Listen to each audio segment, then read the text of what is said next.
Maiinit na balitang dapat niyong tutukan sa One North Central Luzon ngayong Biyernes. Bangkay ng lalaki, nakitang palutang-lutang sa Marusay River sa Calasiao, Pangasinan.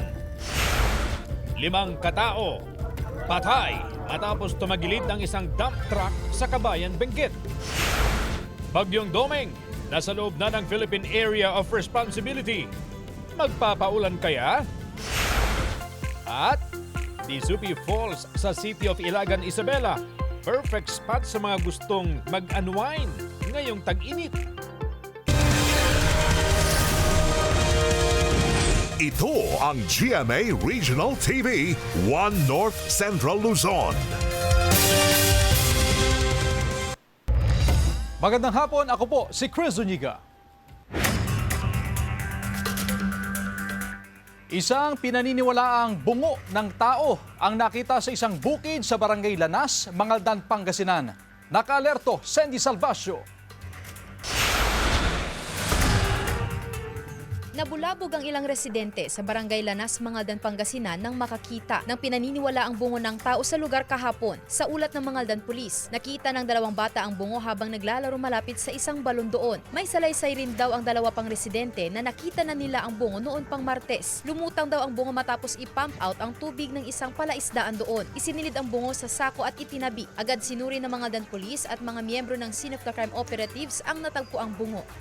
Yung skull po ng human skull ay talagang matagal na po. Kaya po so far ngayon, pinadala muna namin sa funeraria at pinatake this muna namin sa kanila doon until such time na ongoing pa investigation namin. Patuloy ang investigasyon ng PNP sa insidente. Nag-imbestiga kami sa area kung paano po nagkaroon na napunta yung skull na yun doon at yung mga paligid po, dinedetermine namin kung talagang mayroon nagkaroon po ng paglilibing doon sa lugar na yun. Kasama si Henry Dominsil, Sandy Salvacio, One North Central Luzon. Bangkay ng lalaki nakitang palutang-lutang sa Marusay River sa Calasiao, Pangasinan. Nakatutok, CJ Torida. Isang bangkay ng lalaki ang nakitang palutang-lutang sa Marusay River sa Calasiao, Pangasinan umaga kahapon. Kinilala ang bangkay na isang 33 anyos na construction worker, residente ng Barangay Ambonao. Na-report po ito sa amin around 7:30 ng umaga. And nakita po ng mga tao, ng mga residente na naitawag sa amin immediately na pinuntahan po ng ating mga kapulisan. Wala raw nakikitang foul play ang pulisya sa insidente at posibleng pagkalunod ang ikinasawi ng biktima. Wala pong nakita ng mga injuries. Yung sinabi na nakatali is hindi po siya nakatali. Siguro medyo tumigas lang at medyo nakahawak lang ng yung usually ng pagka tumigas yung tao na nakaganon po. Except for doon sa may dugo siya sa tenga. And as per sa mga doktor na tumingin, nandun din yung tendency talaga kapag dinalunod, nagkakaroon ng bleeding sa nose, sa ears. Ayon sa ina, huling nakita ang biktima sakay ng tricycle papuntang Barangay Karanglaan, Dagupan City noong May 27. Lubos ang pagdadalamhati ng kaanak sa sinapit ng biktima. Napakapit ng anak ko. Masipag. Hindi sa suwin na napakabait niya. Kasama si Ron Taniedo, CJ Torida, One North Central Luzon. Mga kapuso, nasa loob na ng Philippine Area of Responsibility ang binabantayang bagyo na binigyan ng local name na Domeng. Sa latest bulletin ng Pag-asa kanina bago magtanghali, huling namataan ng sentro nito sa layong 1,265 kilometers silangan ng southeastern Luzon. Posible pa itong mas lumakas bilang typhoon sa weekend. Ayon sa Pag-asa, mababa pa rin ang tsansa nitong maglandfall pero magpapaulan ng trough o extension nito sa ilang bahagi ng bansa. Kasabay nito ang epekto rin ng southwesterly wind flow at localized thunderstorms. Sa datos ng Metro Weather, may tsansa ng ulan sa Central Luzon at ilang bahagi ng Cordillera at Cagayan Valley. Posible rin ang ulan sa iba pang bahagi ng bansa. Asahan daw ang mas malalakas na bagyo dahil sa pag-iral ng El Nino phenomenon sa bansa ayon sa Pag-asa. Tutukan sa report ni Jasmine Gabriel Galban. Maaga nang nag-abiso ang Pag-asa sa posibilidad ng mas malalakas na bagyong tatama sa bansa dahil sa El Nino phenomenon. Nagpaalala na rin ang Pag-asa sa iba't ibang lokal na pamahalaan na maging handa sa pagtama ng mga bagyo. Pag nakakaroon tayo ng El Nino, nakakaroon tayo ng medyo malalakas na bagyo. Kaya nakakaroon tayo ng super typhoon. Pero ng previous years, ng 2020-2023, nagkaroon na naman tayo ng El Nino. In susunod na taon na yun, malalakas na yung mga bagyo. Sa mga nakalipas na buwan, sunod-sunod na ang pagpupulong at pagsasani ng mga kawani ng lokal na pamahalaan sa Dagupan City. Tumutulong din ang LGU sa pamamahagi ng mga rescue equipment sa kada barangay. Ito'y para matiyak na meron kaagad magagamit sakaling may mga kailangang i-rescue na residente. We will be supporting yung mga barangays in terms of may mga barangays kasi na maliliit at hindi kaya ng kanilang budget. May mga naibahagi na sa kanilang mga equipments and last year may mga rescue vehicles naman and for this year may mga naibahagi po sa kanila. Batid na rin daw ng ilang Dagupenyo ang posibleng maging sitwasyon sa mga susunod na buwan kapag may mga tumamang bagyo. Gaya ni Jeffrey, pinagawa nila ng second floor ang kanilang bahay sa Barangay Karanglaan para hindi nakakailanganin pang pumunta sa evacuation center sakaling magkaroon ng pagbaha. Pinataasan na rin niya ang kanilang maliit na kantina para hindi abutin ng baha. Bagyo, sabi nga po sa balita, mas malakas pa daw yung darating. Sinisecure na namin yung gamit namin. Itatas na rin po namin kasi dati dito lang po yung mga upuan. Medyo itatas po namin, ilalagay na lang namin doon para hindi po abutan ng baha. Kasama si Ron Alister Taniedo, Jasmine Gabriel Galban, One North Central Luzon. Bentahan ng mga gamit ng mga mag-aaral matumal pa rin mahigit 1 linggo bago ang pasukan. Makibalita tayo live kay Sandy Salvacio. Sandy? Chris, sa mga oras na ito, kung kailan medyo dumarami yung bilang ng mga mamimili, umaasa yung mga nagtitinda na kahit papaano ay tataas yung kanilang benta. Mahigit 1 linggo bago ang pasukan, inaasahan daw ng mga negosyante sa Baratillo sa Dagupan City na lalakas ang kanilang bentahan. Pero kapansin-pansin kaninang umaga na halos walang bumibili ng mga gamit pang eskwela. Hinala ng mga negosyante, inaabangan ng mga mamimili ang bargain price sa mga huling araw ng bakasyon. Ngayon, medyo matumal pa sa ngayon kasi naantay ng mga tao ngayon yung bargain. Napakamurang presyo yan, 60 na lang yan, kaso wala.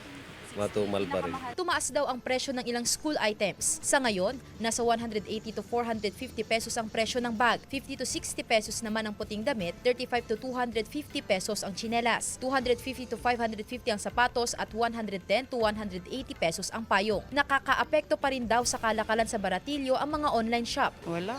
Katulad yung bag namin, halos hindi mabawasan.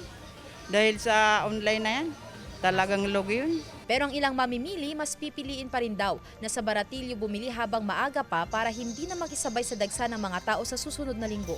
This Sunday, ma'am. Wala pang budget. Hindi na kasi marami nang bibili. Chris, umaasa rin ngayon yung mga nagtitinda dito sa Baratillo na kahit papaano ay mabawi raw yung kanilang puhunan once na naiset na nila itong bargain price sa papalapit na pasukan. Maliban dyan, tiniyak naman ng DTI na tuloy-tuloy ang isinasagawa nilang pag-iikot dito sa mga pamilihan para masigurado ang patas at tamang presyohan ng mga school supplies. Chris? Maraming salamat, Sandy Salvacio. Magandang balita naman mga kapuso, posibleng mabawasan ng 7 hanggang 8 piso ang presyo ng kada litro ng diesel sa susunod na linggo. Habang 4 hanggang 5 piso naman ang ibababa ng presyo sa kada litro ng gasolina.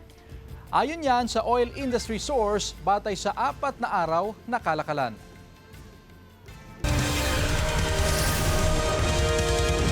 Ito ang GMA Regional TV, One North Central Luzon.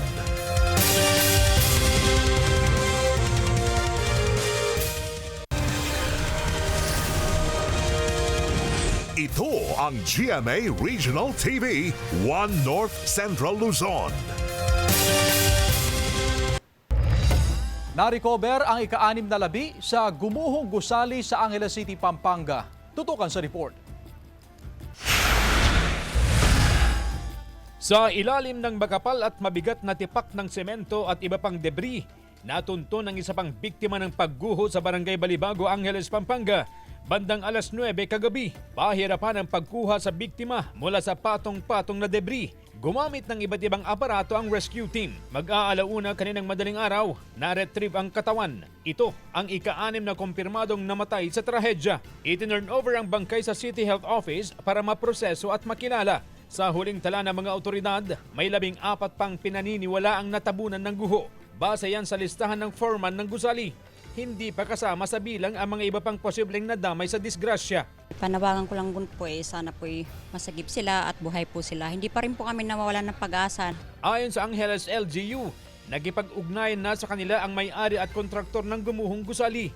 Galing pa umano sila sa Japan, kaya natagalan bago harapin ang lokal na pamahalaan. Sa ngayon, nakipag-ugnayan na po sila sa atin at nagpahayag po sila ng suporta para kung anuman kakailanganin natin mga dokumento, permits, reports, o anuman mga kaugnayan dito po sa trahedyang nangyari, makikipagtulungan po sila sa atin. Nakatagda rin daw na humarap sa publiko ang may-ari at kontraktor ng gumuhong gusali. Ina-assure ko po ang publiko na magkakaroon ng katarungan at malalaman din po natin ang katotohanan sa trahedyang ito. CJ Torida, One North, Central Luzon. Patay ang 5 katao matapos na tumagilid ang isang dump truck sa Kabayan, Benguet. Naritong report. Sa videong ito, maririnig ang iyak ng ilang tao matapos tumagilid ang sinasakyang dump truck sa National Road na bahagi ng Sitio Guay, Barangay Poblasyon, Kabayan, Benguet magtatanghali kahapon. Ayon sa pulisya, binabagtas ng dump truck ang paliko at pababang bahagi ng kalsada nang mawalan ng preno dahilan upang tumagilid. Lulan ng dump truck ang mahigit 30 magkakamag-anak na dadalo sana sa graduation at wedding ceremony sa Nueva Vizcaya. 5 ang nasawi sa aksidente, kabilang ang 3 taong gulang na lalaki. 10 ang nananatili pa sa ospital. Patuloy ang investigasyon sa insidente. 2 ang patay matapos sumalpok sa puno ang sinasakyang SUV sa barangay Kaunayan, Pagudpud, Ilocos Norte. 7 iba pang sakay ang sugatan pero maayos na ang kalagayan sa ospital.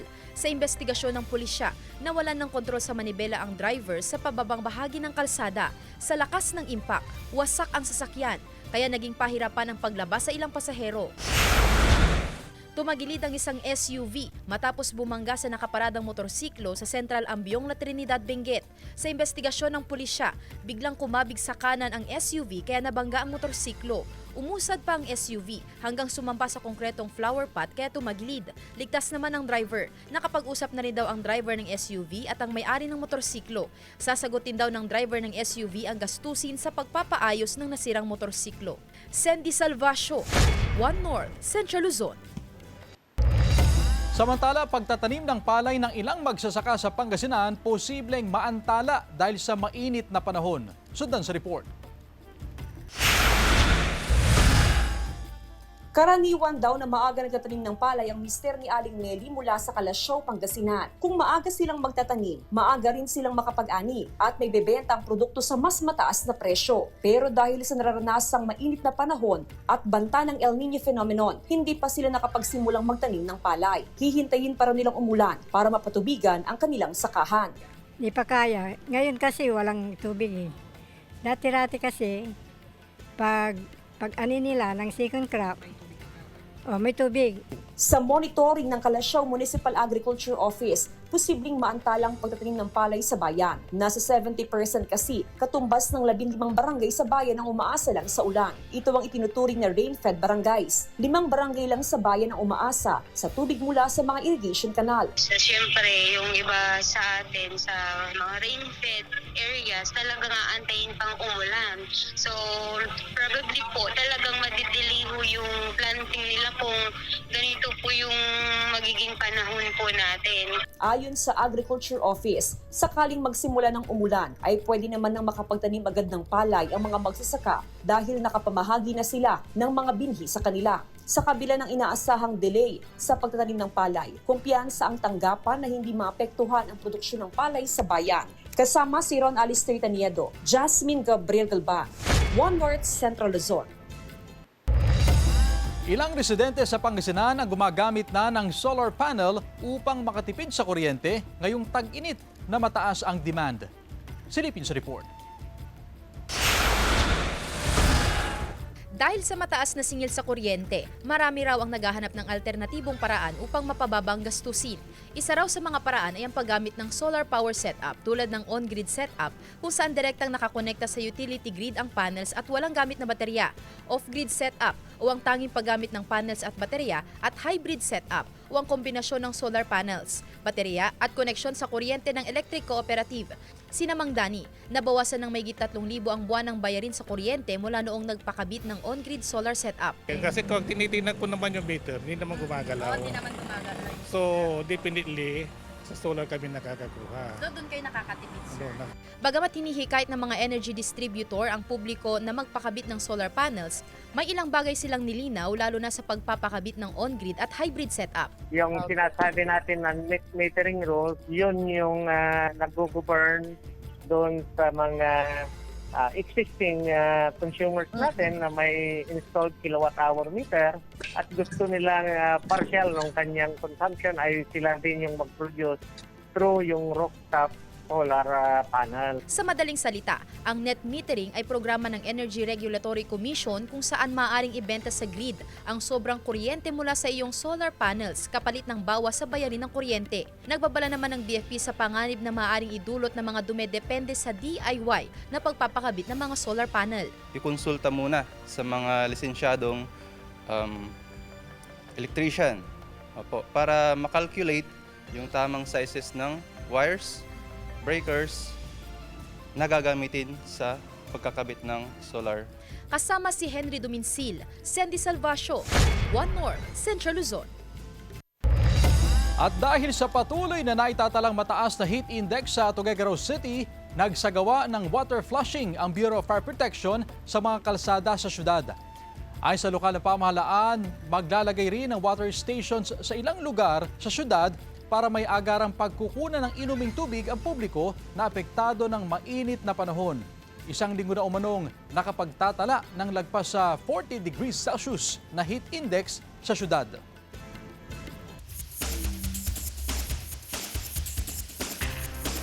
Ibinida sa isang exhibit ang mga obra na hango sa temang abstract expressionism na nakilala noong post-World War II. Tunghayan sa report. Kung ang ilan naging plantito at plantita noong kasagsagan ng pandemya, si Inigo iba ang pinagkaabalahan. Lalo pa niyang nilinang ang kanyang talento sa pagpipinta. Ang kanyang ama na isa ring tanyag na pintor, nagsilbing guro at inspirasyon ni Inigo. Ang tema ng kanyang mga obra, abstract expressionism, na nakilala sa Amerika noong 1940s at naging dominant trend sa Western painting noong 1950s. I just want the calmness. The feeling of calm, the feeling that when you come home to see the piece, there's just warmth. You're at home, you're not overstimulated. Laking Baguio si Inigo, pero ngayoy naninirahan na sa Maynila. Nag-aral ng teatro, naging aktor, modelo, hanggang sa mahanap ang sarili sa mundo ng painting. Bukod sa Cobblestone series, patok din ang kanyang liquid series na mga pyesa. Pero ibang-iba sa kanyang mga koleksyon ang backlit paintings kung saan mas nagiging interactive ang obra. I've not seen paintings with lighting systems. So the idea there is I want to create a painting that the viewer can participate in the creation. Ito na raw ang ikatlong exhibit ni Inigo. Natuwa naman siya sa pagtangkilik ng community of artists sa Dagupan sa kanyang mga obra. Sa mga susunod na panahon, pangarap niyang magkaroon ng back-to-back exhibit kasama ang kanyang ama, CJ Torida, One North, Central Luzon.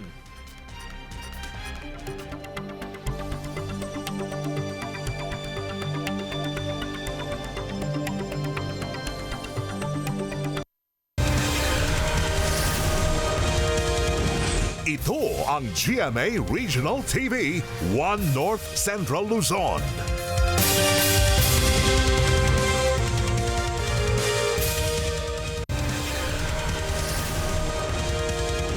Ito ang GMA Regional TV, One North, Central Luzon. Patayang isang balikbayan mula sa Hawaii matapos na pagbabarilin ng mga hindi pa nakikilalang sospek sa barangay Aring, Padok, Ilocos Norte. Naglalakad ang 56 anyos na lalaking biktima kasama ang kanyang asawa nang biglang sumalubong ang mga sospek na sakay ng motorsiklo saka siya pinagbabaril. Tumakas sa mga sospek matapos ang krimen. 4 na basyo ng kalibre 45 baril ang na-recover sa crime scene. Patuloy ang investigasyon ng pulisya sa insidente. Wala pang pahayag ang asawa ng biktima.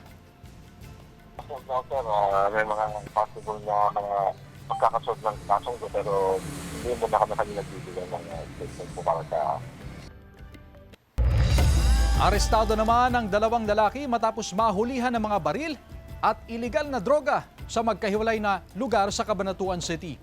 Unang naaresto sa pamamagitan ng search warrant operation ang 66 anyos na aircon technician sa barangay Dimasalang, kung saan nakuhanan siya ng caliber 38 na baril at mga bala. Sunod na naaresto sa buy-bust operation ng mga otoridad ang 26 anyos na magsasaka sa barangay Risdelis, kung saan nakuhanan siya ng hinihinalang shabu na nagkakahalaga naman ng mahigit sa 15,000 pesos. Nakuha rin sa kanya ang homemade caliber 22 revolver na may mga bala. Naharap sa karampatang reklamo ang mga nahuling sospek. Sinisikap ng GMA Regional TV na makunan sila ng pahayag. Ikinasa ng LTFRB ang inspeksyon sa mga public transport terminal ilang araw bago ang pasukan sa June 8. Naritong report. Mahigit 1 linggo bago ang balik-eskwela, nakatakdang magsagawa ng inspeksyon ng LTFRB sa mga bus terminal para i-monitor ang kondisyon ng mga bus na karaniwang sinasakyan ng mga estudyante. Mahalagang matiyak ang kaligtasan at kapakanan ng mga pasahero. Katuwang ng LTFRB ang LTO sa inspeksyon. Well, we want to ensure na enough yung supply ng mga pamapasada doon sa mga routes na very dense kung saan yung mga students, no?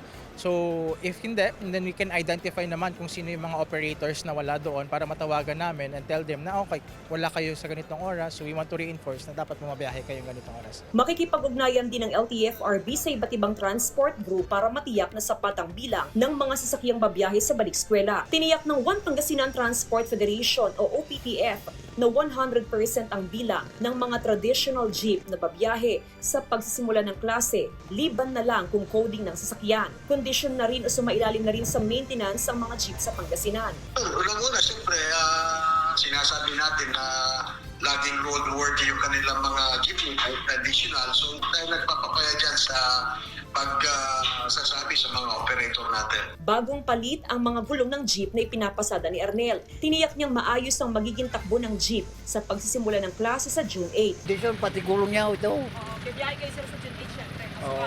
Biyahe dito. Panawagan ng LTFRB sa iba't ibang transport group na ikondisyon ng mga sasakyan. Tiyaking rehistrado at maayos ang mga dokumento para iwas aberya sa kalsada. Kasama si Ron Alistair Taniedo, Jasmine Gabriel Galban, One North Central Luzon. Sa Lunes, June 1, ang deadline ng kampo ni Vice President Sara Duterte para sumagot sa summons ng Senate Impeachment Court. Sa summons, pinaharap ang Vice-Presidente sa Senate Impeachment Court at pinasasagot sa 4 na articles of impeachment.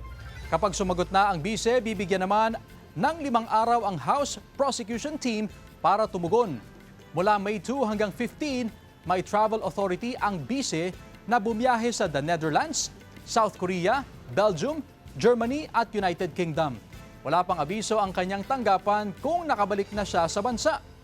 Naangamba si House Prosecutor Lordan Swan na baka maapektuhan ang impeachment trial ngayong may tensyon sa pagitan ng Senate majority at minority.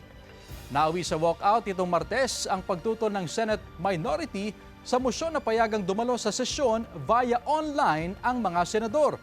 Tutol din ang ilang miyembro ng House Prosecution Team na payagang dumalo online ang senator judges sa pagdilitis kay VP Duterte. Posibleng bumaba ang airfare sa Hunyo. Ibinaba kasi ang fuel surcharge sa level 13 mula sa kasalukuyang level 15.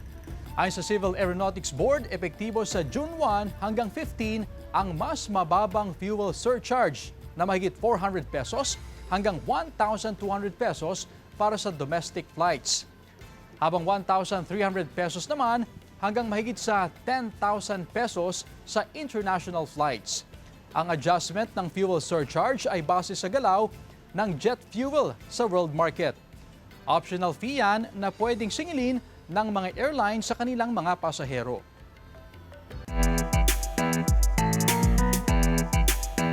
Mga kapuso, bukas na ang much-awaited na Sparkle Run. Kabilang sa mga makakasama ng mga runner, si Kapuso Primetime Princess Barbie Forteza na nakuha na ang kanyang race kit para bukas. Ilan pa sa mga tatakbo sa iba't ibang category, sina Asia's multimedia star Alden Richards at pambansang ginoo David Licauco. Nariyan din ang ilang PBB Celebrity Collab Edition stars at marami pang iba. Para sa mga lalahok, sundin lang ang guidelines para siguradong fun ang run nyo with Sparkle artists.